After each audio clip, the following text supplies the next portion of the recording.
اعوذ باللہ من الشیطان الرجیم بسم اللہ الرحمن الرحیم الحمدللہ رب العالمین الصلاۃ والسلام علی محمد وعلی آلہ وسلم۔ انشاءاللہ آج ہم سورہ توبہ کے 11ویں رکوع کا مطالعہ کریں گے۔ اس سے پچھلے رکوع کا خاتمہ اس بات پہ ہوا تھا کہ کچھ لوگ ایسے بھی ہیں جو ایمان لانے کے بعد اللہ تعالیٰ سے کیے گئے وعدوں کی خلاف ورزی کے مرتکب ہو چکے ہیں، جس کی وجہ سے بطور سزا ان کے دلوں میں نفاق ڈال دیا گیا ہے۔ اب یہ منافق ہی رہیں گے۔ یہ لوگ بہانے سے اہل ایمان پہ نکتہ چینی کرتے ہیں اور طرح طرح کے اعتراضات جڑتے رہتے ہیں۔ ان کی عادت اس حد تک پختہ ہو چکی ہے کہ ان کے حق میں استغفار کرنا یا نہ کرنا برابر ہو چکا ہے۔ انہیں ان کے کیے کی سزا ضرور ملے گی۔ آئیے مطالعہ قرآن کا آغاز اس دعا کے ساتھ کرتے ہیں کہ اللہ تعالیٰ اپنے حبیب نبی پاک صلی اللہ علیہ وآلہ وسلم کے طفیل ہم سب کو قرآن کریم کا صحیح مفہوم عطا فرمائے۔ سورہ توبہ رکوع نمبر 11، جو کہ آیات 81 سے 89 پہ مشتمل ہے۔ بسم اللہ الرحمن الرحیم۔ فرح المخلفون بمقعدہم خلاف رسول اللہ، فرد ہوئی پیچھے رہ جانے والوں کو کہ وہ بیٹھے رہے رسول اللہ صلی اللہ علیہ وسلم کے جانے کے بعد۔ وَقَارِئُوا يُجَاهِدُوا بِأَمْوَالِهِمْ وَأَنفُسِهِمْ فِي سَبِيلِ اللَّهِ، اور انہوں نے کراہت کی کہ وہ جہاد کریں اپنے اموال اور اپنے انفس سے اللہ تعالیٰ کی راہ میں۔ وَقَالُوا لَا تَنفِرُوا فِي الْحَرِّ، اور انہوں نے کہا مت کوچ کرو گرمی میں۔ قُلْ نَارُ جَہَنَّمَ أَشَدُّ حَرًّا لَوْ كَانُوا يَفْقَهُونَ، کہہ دیں نار جہنم شدید ہے گرمائش میں، کاش وہ سمجھتے ہوتے۔ تو پہلا انڈرلائن لفظ مخلفون، پیچھے رہ جانے والے، those who remained behind، بمقعدہم، بیٹھے رہ جانے والے، in their sitting، حرًا، حرارت میں، in heat۔ ان آیات کی شان نزول غزوہ تبوک بیان کی جاتی ہے، جب منافقوں اور چند دیگر لوگوں نے شدت کی گرمی، سفر کی طوالت، معاشی سرگرمیوں اور چند ذاتی مصروفیات کو زیادہ ترجیح دی اور لشکر کے ساتھ نکلنے کے بجائے پیچھے رہ گئے۔ اس وقتی مشقت سے بچ جانے کی وجہ سے منافق بہت خوش ہوئے، حالانکہ اس کی اصل وجہ یہ تھی کہ انہیں اللہ تعالیٰ کی راہ میں اپنے مال و جان کے ساتھ جہاد کرنا پسند ہی نہ تھا۔ اور ان میں کئی وہ بھی تھے جو لوگوں سے یہ کہتے پھرتے کہ یہ تو گرمیوں کا موسم ہے، اس میں شدت کی گرمی ہے، اس لیے مت کوچ کرو۔ اموال اور انفس کے ساتھ جہاد کی ایک جہد، مال کی محبت اور اپنی انا یعنی اپنی من مرضی کے خلاف جد و جہد کرنا بھی ہے، تاکہ ہمارے تمام اعمال اللہ تعالیٰ اور اس کا حبیب نبی پاک صلی اللہ علیہ وآلہ وسلم کی رضا کے مطابق ہو جائیں۔ یہ راہ کٹھن ہے اور مقصد کے حصول کی خاطر اس راہ میں مشقت سہنی پڑتی ہے۔ ہر طرح کی معاشی اور معاشرتی مشکلات کا سامنا بھی کرنا پڑتا ہے اور لوگوں کی طرح طرح کی باتیں بھی سننی پڑتی ہیں۔ لیکن جن لوگوں کو علم حقیقی نصیب ہو جاتا ہے، انہیں یہ حقیقت معلوم ہوتی ہے کہ نار جہنم کی حرارت ان گرمیوں سے کہیں زیادہ ہے۔ فَلْيَضْحَكُوا قَلِيلًا وَلْيَبْكُوا كَثِيرًا، تو انہیں چاہیے کہ ہنسیں کم اور وہ روئیں کثیر۔ جزاء بما کانوا یکسبون، جزا اس کی جو کسب وہ کرتے رہے۔ فلیضحکوا، سو چاہیے کہ وہ ہنس لیں، سو لیٹ دیم لاف۔ الیبکوا، چاہیے کہ روئیں، دے آر ٹو ویپ۔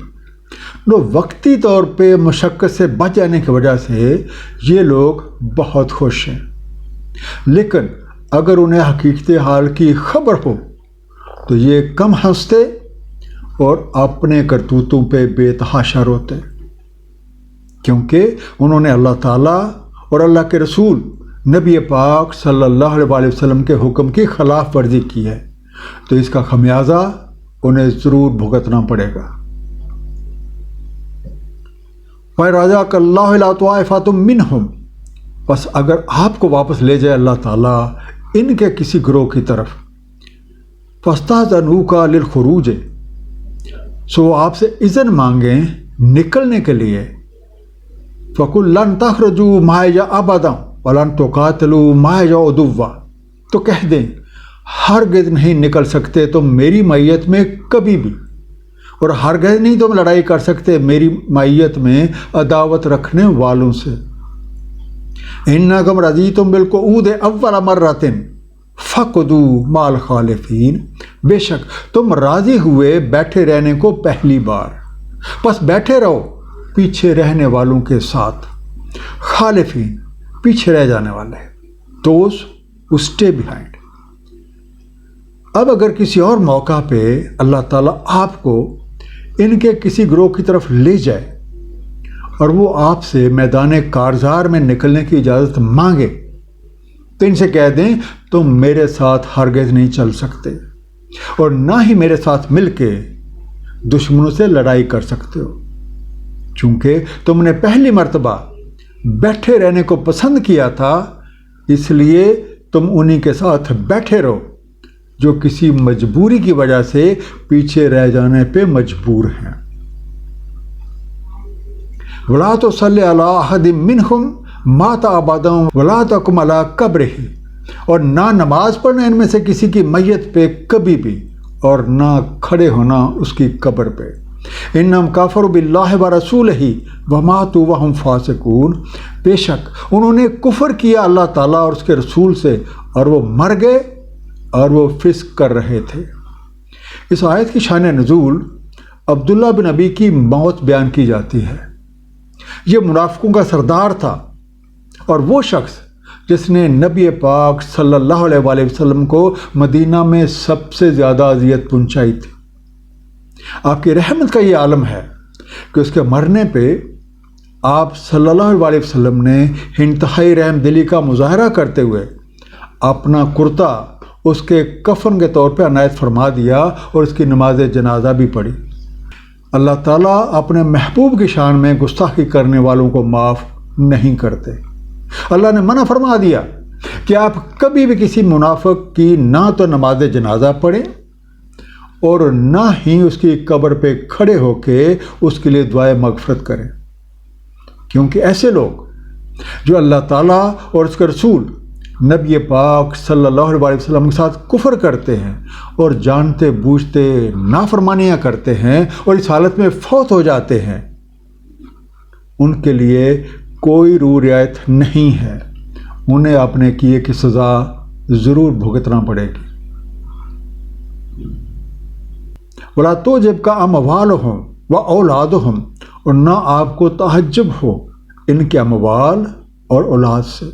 انما یرید اللہ ان یعذبہم بہا فی الدنیا وتضحک انفسہم وہم کافرون، دراصل ارادہ ہے اللہ تعالیٰ کا کہ عذاب دے ان کو اسی کے ساتھ دنیا میں اور نکلے ان کی جانیں اور وہ کافر ہوں۔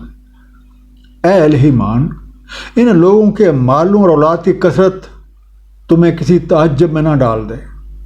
اللہ تعالیٰ نے دراصل ارادہ کر رکھا ہے کہ ان کے مال اور اولاد کے ذریعے ان کو اسی دنیا میں عذاب دے اور ان کی جانیں حالت کفر میں نکلیں، یعنی ان کو توبہ نصیب ہی نہ ہو، تاکہ یہ موت کے بعد کے مراحل میں سخت عذاب کے مستحق ہو جائیں۔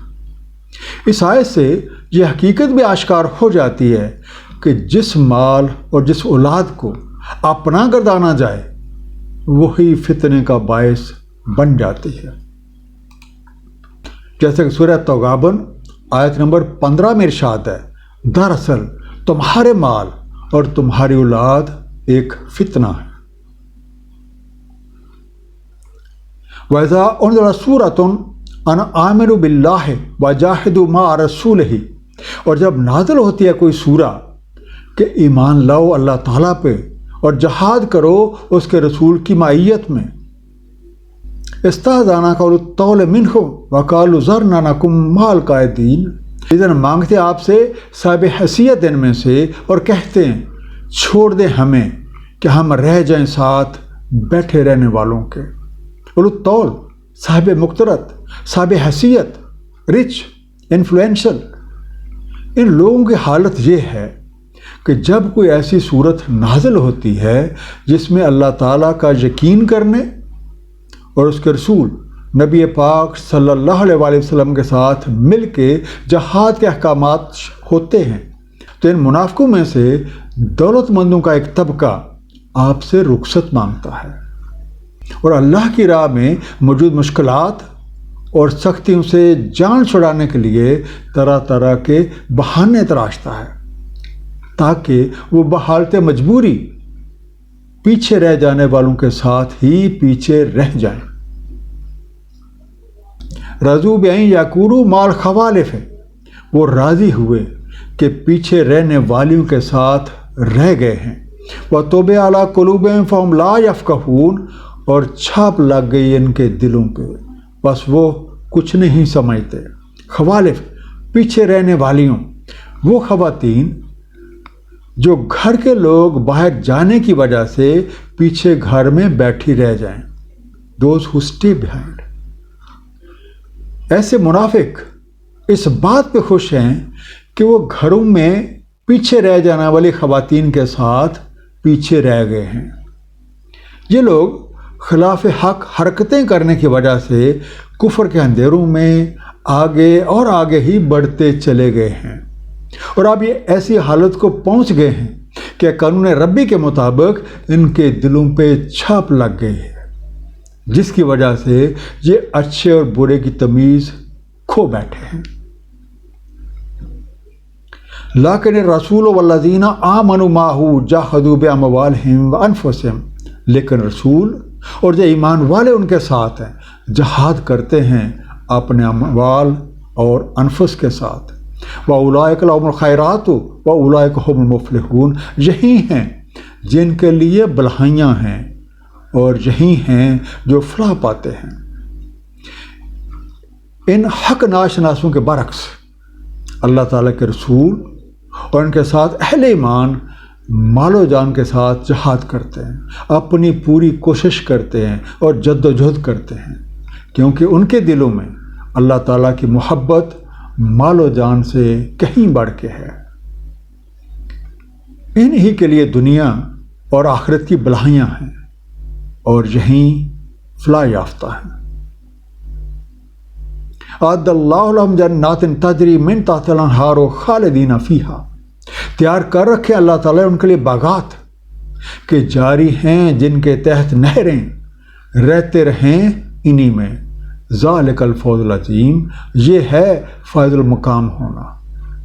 اللہ تعالیٰ نے ان فلاح یافتہ لوگوں کے لیے ایسے باغات تیار کر رکھے ہیں جن کے نیچے نہریں بہتی ہیں، یہاں ہر طرح کی نعمتوں کی فراوانی ہے، امن اور سکون ہے اور خوشی کا ماحول ہے، اور یقیناً یہ ایک عظیم کامیابی ہے۔ اللہ تعالیٰ ہم سب کو فلاح یافتہ بنائے، آمین۔ ایک مختصر خلاصہ اس رکوع کا، مقصد زندگی کے حصول کی راہ میں مشقت سہنی پڑتی ہے، ہر طرح کی معاشی اور معاشرتی مشکلات کا سامنا بھی کرنا پڑتا ہے اور لوگوں کی باتیں بھی سننی پڑتی ہیں۔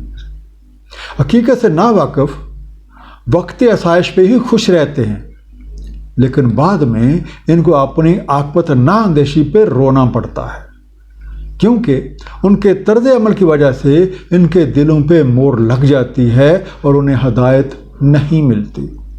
ان حق ناشناسوں کے برعکس حقیقی اہل ایمان مال و جان کے ساتھ جہاد کرتے ہیں۔ ان کے دلوں میں اللہ تعالیٰ اور اس کے رسول نبی پاک صلی اللہ علیہ وسلم کی محبت ہر چیز سے بڑھ کے ہوتی ہے، اور یہ فلاح یافتہ ہو کے منزل مقصود حاصل کر لیتے ہیں۔ اللہ تعالیٰ ہم سب کو قرآن کریم کو صحیح طور پہ سمجھنے اور اس پہ نبی پاک صلی اللہ علیہ وسلم کی سنت مبارکہ کے مطابق عمل کرنے کی توفیق عنایت فرمائے۔ صدق اللہ العلی العظیم، صلی اللہ تعالی علی حبیبہ محمد و آلہ وسلم۔